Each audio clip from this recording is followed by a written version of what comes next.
Hello everyone. So next topic is LCR series resonant circuit. ठीक है. So हम LCR series circuit कर चुके हैं एंड उसमें हमने करंट की वैल्यू निकाल ली है.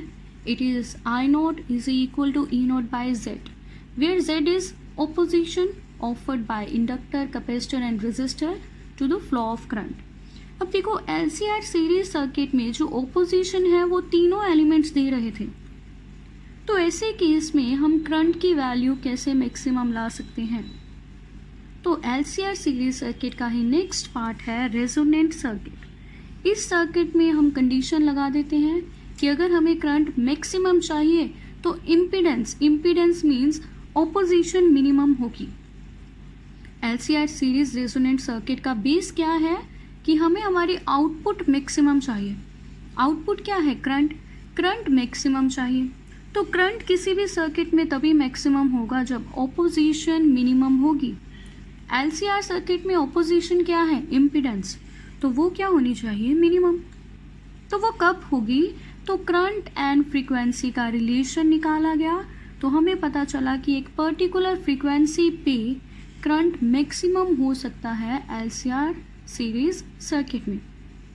इसीलिए उसे बोल देते हैं LCR series resonant circuit. Resonant का मतलब है current maximum and opposition minimum.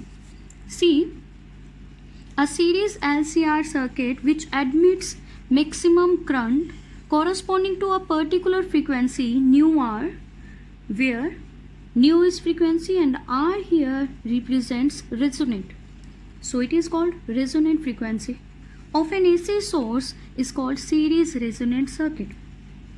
सो वो सीरीज सर्किट, वो LCR सीरीज सर्किट जो मैक्सिमम करंट देगा कब? किसी पर्टिकुलर फ्रीक्वेंसी पर. उस फ्रीक्वेंसी को हमने मान लिया न्यू आर. इस पूरे सर्किट को ही क्या बोल देते हैं? Series resonant circuit. सो होगा क्या इस पर्टिकुलर फ्रीक्वेंसी पे? See current will be maximum. Current maximum होगा when impedance will be minimum. Impedance mean Z minimum. तो इस पर्टिकुलर फ्रीक्वेंसी पे हमारे पास करंट मैक्सिमम आएगा एंड इम्पीडेंस मिनिमम हो जाएगी. ठीक है. तो अब हम क्या करेंगे? इस फ्रीक्वेंसी का एक्सप्रेशन फाइंड करेंगे. सो एक्सप्रेशन फॉर रेजोनेंट फ्रीक्वेंसी. अब देखो हमारे पास LCR सीरीज सर्किट में से करंट का ये एक्सप्रेशन आया था. I note is equal to E naught by root of R square plus XL minus XC square. ये इम्पीडेंस है. अब देखो resonant circuit means current maximum चाहिए and impedance means opposition minimum चाहिए. तो यहाँ पर ऑपोजिशन में हमारे पास 3 फैक्टर्स हैं. अगर हम 2 को इलिमिनेट कर दें, 2 फैक्टर्स को इलिमिनेट कर दें तो हमारे पास इम्पीडेंस मिनिमम हो जाएगी. तो उसके लिए रेजोनेंट फ्रीक्वेंसी पर हमने कंडीशन लगा दी कि ये जो 2 फैक्टर्स हैं वो इक्वल होंगे. XL किसकी इक्वल हो जाएगा? XC पर. इनकी ही बात क्यों कर रहे हैं? बिकॉज इन्हें हम इन टर्म्स ऑफ फ्रीक्वेंसी लिख सकते हैं. ठीक है, रजिस्टर को नहीं बट इन्हें हम इन टर्म्स ऑफ फ्रीक्वेंसी लिख सकते हैं. ओके. सो अगर XL XC के इक्वल हो जाए तो ये दोनों यहाँ सब्ट्रैक्ट हो रहे हैं तो ये वाला फैक्टर तो ख़त्म हो गया, 0 हो गया. तो ऑपोजिशन सिर्फ बचेगी R, मीन्स इम्पीडेंस मिनिमम हो गई. ठीक है. तो लिख दिया हमने एट रेजोनेंस XL किसके इक्वल होगा? XC के. सो XL की वैल्यू क्या है? Omega L. हमने यहाँ क्या कर दिया? ओमेगा के साथ R लगा दिया. मीन्स ये एंगुलर फ्रीक्वेंसी क्या है? रेजोनेंस वाली रेजोनेंट एंगुलर फ्रीक्वेंसी है. इज इक्वल टू XC की वैल्यू पुट की 1 बाय ओमेगा RC. यहाँ से ओमेगा R निकाल लें. ओमेगा R का स्क्वायर क्या आएगा? 1 बाय LC. यहाँ से हम ओमेगा R निकाल सकते हैं which is 1 by root of LC. Omega R is equal to 1 by root of LC. इसे बोलते हैं angular resonant frequency. Omega R angular frequency but resonance वाली तो R लगा है साथ में. हमें न्यू चाहिए था, फ्रीक्वेंसी चाहिए, तो ओमेगा को चेंज कर देंगे फ्रीक्वेंसी में. ओमेगा क्या होता है? 2 पाई न्यू. अगर ये ओमेगा R है तो वैल्यू क्या आएगी? 2 pi nu R resonant frequency. So मैंने लिख दिया है ओमेगा आर को 2 pi nu R is equal to 1/√LC। यहाँ से न्यू आर हम निकाल सकते हैं। Nu R is equal to 1/2 pi √LC। ये है वो रेजोनेंट फ्रीक्वेंसी, ये है वो पर्टिकुलर फ्रीक्वेंसी जिसके कॉरस्पॉन्डिंग करंट मैक्सिमम होता है एंड इम्पीडेंस मिनिमम होती है। ओके, एंड इम्पीडेंस मिनिमम कितनी होगी हम देख लेते हैं। सो नोट में मैंने लिखा है एट न्यू आर जो इम्पीडेंस है वो रेजिस्टेंस के इक्वल हो जाती है और ये ऑपोजिशन मिनिमम होती है, बिकॉज जब ऑपोजिशन रेजिस्टर देगा तो current and EMF in phase होंगे तो मैक्सिमम करंट होता है तब। अब देखो ये आया कैसे, हमारे पास करंट आई नोट है E naught by √R² plus XL minus XC²। तो अभी मैंने आपको बताया था इस पर्टिकुलर फ्रीक्वेंसी पर जिसका एक्सप्रेशन हम फाइंड कर चुके हैं, XL किसके इक्वल होगा, XC। अब ये दोनों इक्वल हैं और सब्ट्रैक्ट हो रहे हैं तो ये फैक्टर तो गया, बचेगा क्या यहाँ √R²। Root and square cancel हो जाएंगे तो इम्पीडेंस किसके इक्वल आ जाएगी, R के। सो इसे हम बोलते हैं इम्पीडेंस इज मिनिमम एंड इसके कॉरस्पॉन्डिंग करंट क्या होगा, maximum. Therefore current is maximum. So maximum current की मैंने वैल्यू लिख दी है, I is equal to E/Z या नोट भी लगा सकते हो। I note is equal to E note by Z और E note by R, because Z किसके इक्वल है, R के। ओके,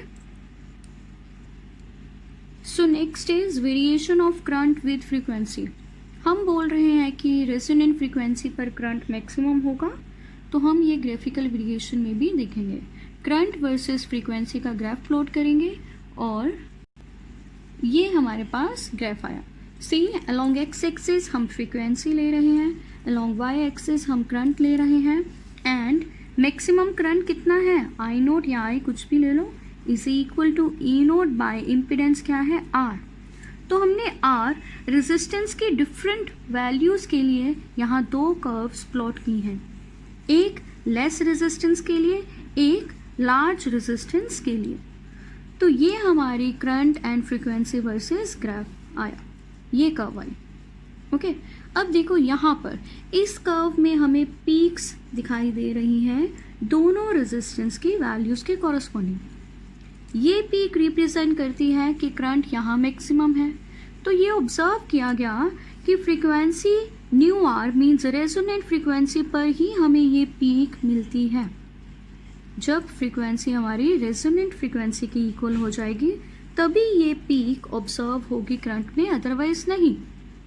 सो आपको क्वेश्चन आ जाता है, इन केस आप फ्रीक्वेंसी लेस ले लें रेजोनेंट फ्रीक्वेंसी से या ग्रेटर ले लें रेजोनेंट फ्रीक्वेंसी से तो क्या होगा, तो क्या करंट की मैक्सिमम वैल्यू आएगी। So answer is no. आप कर्व से देख सकते हैं, देखो ये जो पीक आ रही है ये आ रही है हमें रेजोनेंट फ्रीक्वेंसी पर। अगर मैं इस फ्रीक्वेंसी से थोड़ा सा भी पीछे जाती हूँ, means frequency less than resonant frequency लूँ, तो आप देखिए आपको डिक्रीज इन करंट दिखेगा, करंट की वैल्यू डिक्रीज होगी दोनों कर्व्स के लिए। और अगर आप रेजोनेंट फ्रीक्वेंसी से थोड़ा सा आगे जाते हैं, मीन्स फ्रीक्वेंसी की वैल्यू रेजोनेंट फ्रीक्वेंसी से ज़्यादा लेते हैं, तब भी वैल्यू करंट की डिक्रीज होगी दोनों कर्व्स के लिए। मीन्स करंट मैक्सिमम पर एक ही कंडीशन है, ये रेजोनेंट फ्रीक्वेंसी, इस पर क्या होगा, XL एंड XC इक्वल हो जाएंगे। अगर ये फ्रीक्वेंसी नहीं है हमारे पास तो XL and XC means inductive reactance and capacitive reactance भी आएगी रेजिस्टेंस के साथ, तभी करंट की वैल्यू यहाँ डिक्रीज हो रही है। अब एक और पॉइंट, इन दोनों कर्व्स में से शार्प कर्व कौन सी है, ये ऊपर वाली। तो शार्पनेस ऑफ पीक रिप्रेजेंट करती है कि यहाँ रेजिस्टेंस की वैल्यू कम है, तो ये लेस रेजिस्टेंस के कॉरस्पॉन्डिंग आई कर्व, और यहाँ कर्व शार्प नहीं है इतनी, मीन्स यहाँ रेजिस्टेंस ज़्यादा है, ये डिफरेंस है। पीक आएगी दोनों में, वो भी किस पर, रेजोनेंट फ्रीक्वेंसी पर ही, बट अगर लेस रेजिस्टेंस है तो शार्प होगी, नहीं है तो शार्प इतनी नहीं होगी। ठीक है, सी ग्राफ के पॉइंट्स रीड करेंगे हम। It is clear from graph for frequency nu greater than nu R means frequency greater than resonant frequency और frequency less than resonant frequency, the value of current is less than the maximum value. तो हमने देख लिया. Second point, the sharpness of resonance curve increases with decrease in resistance. तो हमने देखा कि curve ज़्यादा शार्प कौन सी थी, जिसमें रेजिस्टेंस कम था. तो ये सेकंड पॉइंट हो गया हमारा. And third point, at resonance means जब हमारी फ्रीक्वेंसी रेजोनेंट फ्रीक्वेंसी के इक्वल होगी तो करंट हैज़ मैक्सिमम वैल्यू. तो वो हमें ग्राफ में पीक रिप्रेजेंट कर रही है. Okay, so next we have impedance triangle, very very important. And इसी ट्रायंगल से हम AC circuit containing two elements explain कर सकते हैं ईजिली, इसीलिए ये हम करते हैं. ओके, सो अभी तक हमने क्या किया, AC circuit containing resistor, capacitor and inductor, ये सिंगल सर्किट्स कर लिए. एंड देन हमने किया LCR series circuit, but combination वाले जिसमें दो एलिमेंट्स हो वो तो किए ही नहीं. तो अगर आप इम्पीडेंस ट्रायंगल कर लेते हैं तो आप इजीली इम्पीडेंस कैलकुलेट कर सकते हैं, फेज डिफरेंस कैलकुलेट कर सकते हैं एसी सर्किट्स के लिए जिनमें दो एलिमेंट्स हों. ओके, एंड वैसे भी ये हमारे एलसीआर सीरीज सर्किट को भी रिप्रेजेंट करेगा. ओके, सी हमारे पास इम्पीडेंस का फॉर्मूला क्या आया था, Z symbol of impedance is equal to root of R square plus XL minus XC square. इस इक्वेशन को हम कंपेयर करेंगे राइट एंगल ट्राइंगल की साइड से. See, comparing this equation with sides of right angled triangle. See, Z is equal to root of R square plus XL minus XC square है. Three factors हैं हमारे पास, Z, R and ये XL minus XC. इसे अगर हम right angle triangle की side के साथ कंपेयर करें तो ये पहली बात तो पाइथागोरस थ्योरम की फॉर्म बन रही है. तो Z क्या होगा उस राइट एंगल ट्राइंगल का, हाइपोटेन्यूज. R क्या होगा, बेस B. एंड ये एक्सएल माइनस एक्सी क्या होगा, परपेंडिकुलर P. ओके, बिकॉज ये पाइथागोरस थ्योरम की फॉर्म बन रही है तो हम Z को हाइपोटेन्यूज मान सकते हैं, R को base and XL minus XC को परपेंडिकुलर. ठीक है, तो बस हमें साइड्स पता है तो हम राइट एंगल ट्राइंगल कंस्ट्रक्ट कर देते हैं.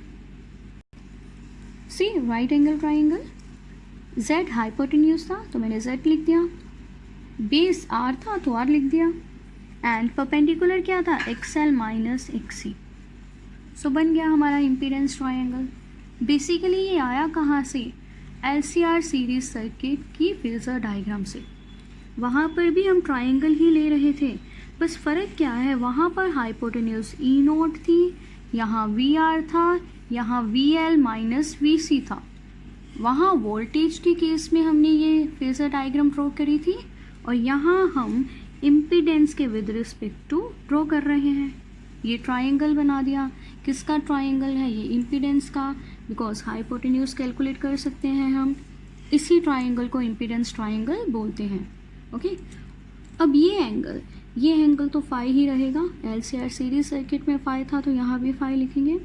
Also we know tan phi की वैल्यू क्या आ रही थी हमारी एलसीआर सीरीज सर्किट में, XL minus XC by R. तो यहाँ से कैलकुलेट कर लें, वही आएगी. तो फेज डिफरेंस भी हम इम्पीडेंस ट्राइंगल से कैलकुलेट कर सकते हैं. ओके, अब हम इसे ही यूज़ करेंगे फॉर टू एलिमेंट्स और वो हम करेंगे नेक्स्ट लेक्चर में. Okay, so this is the end of today's lecture. Thank you.